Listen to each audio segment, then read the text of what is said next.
Congress party రాష్ట్ర office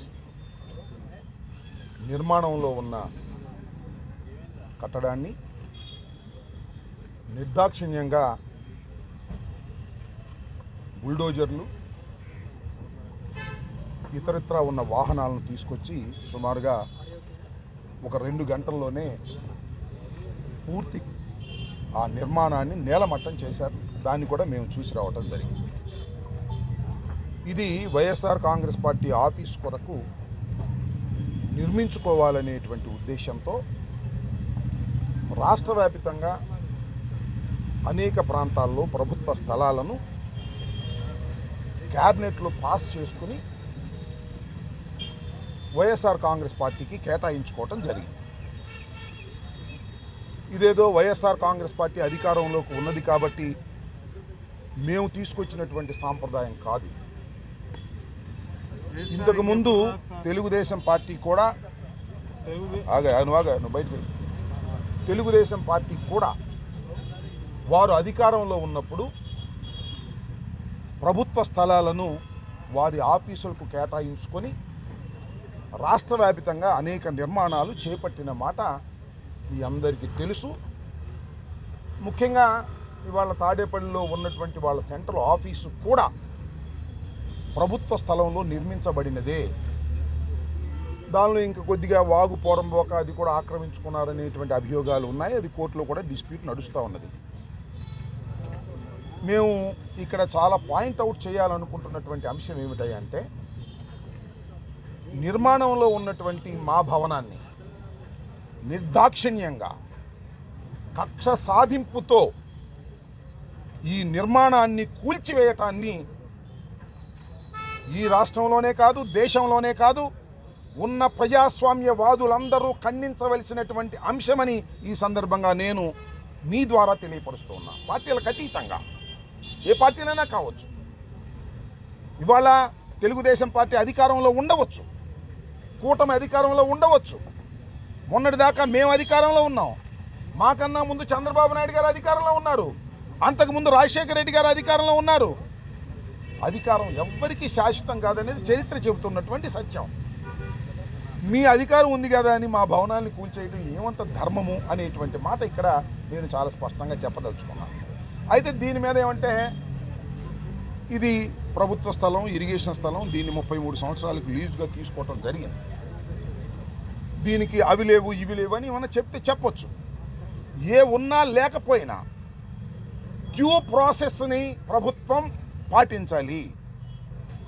మాకు నిన్న ప్రొవిజనల్ ఆర్డర్ ఇచ్చారు సిఆర్డిఏ వారు.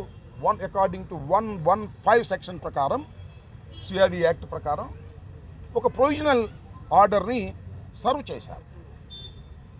అది ఇచ్చిన తర్వాత 15 రోజుల దాకా టైం ఉంటుంది, సబ్జెక్ట్ టు ది కరెక్షన్. ఈ లోపల మేము హైకోర్టుకు వెళ్ళాం. నిన్న హైకోర్టులో వాదనలు జరిగాయి.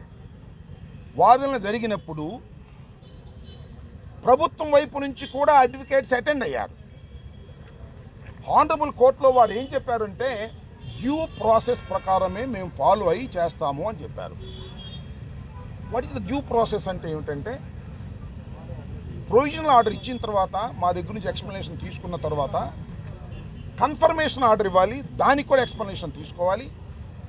అది కూడా అయిన తర్వాత ట్రిబ్యునల్కి కూడా మాకు వెళ్ళే ఛాన్స్ ఉంది. అన్ని చట్టబద్ధమైనటువంటి అన్ని మార్గాలు మూసుకుపోయిన తర్వాత then they will take action. But కానీ ఇవాళ శనివారం, రేపు ఆదివారం, ఇవాళ తెల్లారగట్ట మళ్ళీ మేము కోర్టుకు వెళ్ళే అవకాశం లేదు. ఛాన్స్ తీసుకుని పగలగొట్టేశారు.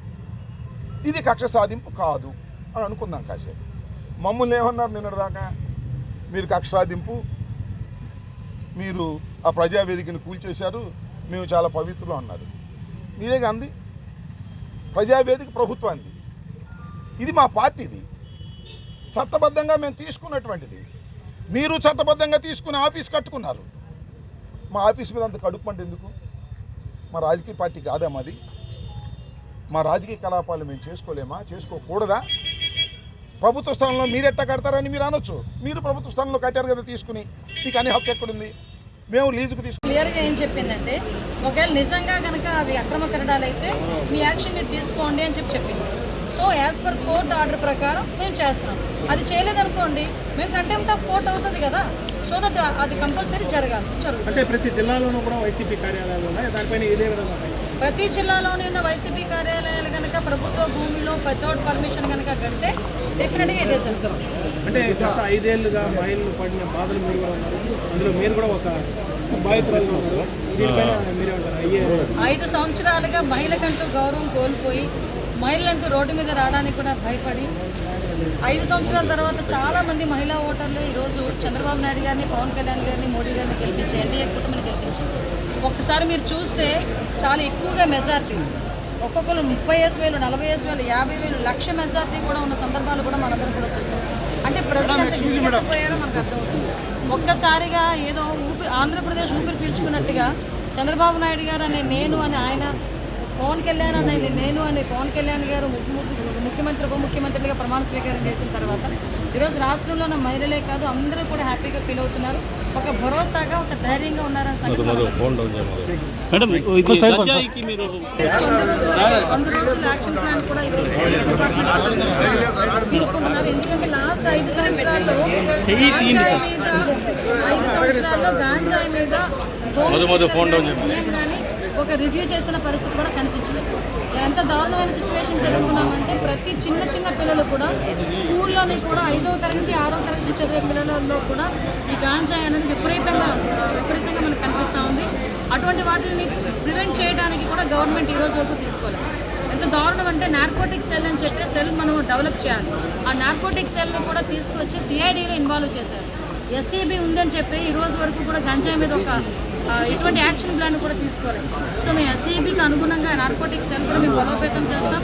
దానికి సంబంధించి డెఫినెట్గా గంజాయి మూలాలని ఎక్కడైతే వస్తున్నాయో మూలాలను కూడా మూలాలతో పాటు బయటికి లాగడానికి మేము అందరూ కూడా కృషి చేస్తున్నాం. కాబట్టి దయచేసి మీరు అందరూ కూడా ప్రజలందరూ కూడా సహకరించాలి. పోలీస్ డిపార్ట్మెంట్ వాళ్ళు అదే పని